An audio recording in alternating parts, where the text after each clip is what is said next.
Now I want to apply this formatting to my heading number 2, as heading number 2 already has this particular formatting applied. So I will write here H2. I will copy this entire thing and I will go to my HTML file, and within the head tag I will create a new element called style with open and close tags, and within this style element we will paste our CSS. Now let us save this and go to browser, and you will see change has been applied. Now the moment you make change here, for example, I will make it 200 and save it, and you will see font size going bigger. So this is the second way of writing your CSS. Third way is, let's say I save it for H3, I make some different changes here. Let's say I change the color to green, background to yellow, font size to be 500,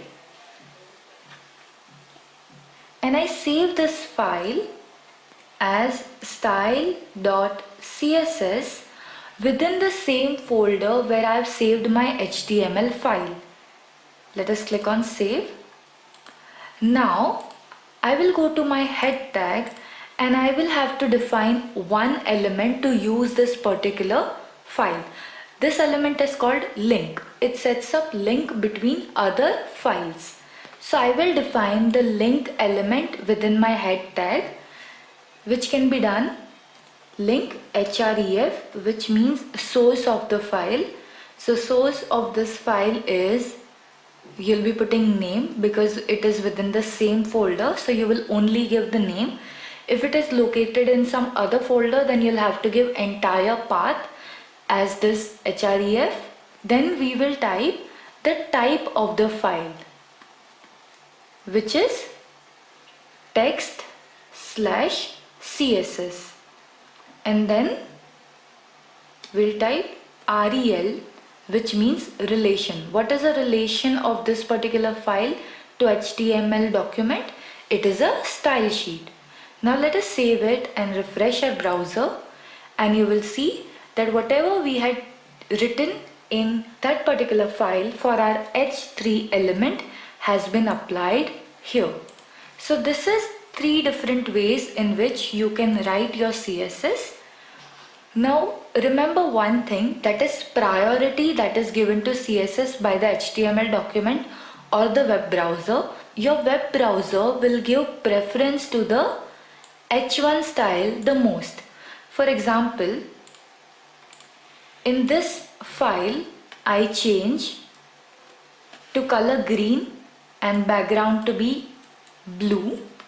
Let me save this. Please notice that I have made this change on H1.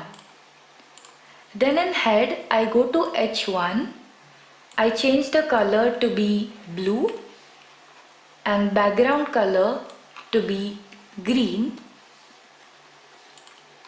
and in our inline style attribute we have color as red and background color as yellow.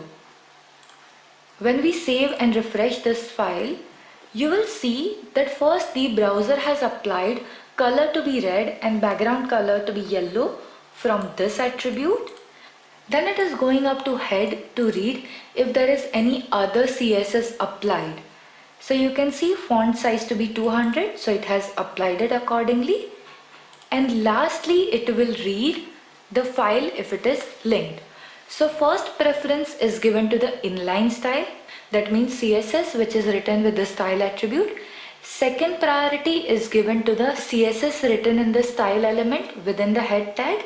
And lastly, preference is given to the external CSS file. So if you have style sheet, you can still modify your CSS by changing it from the inline attribute.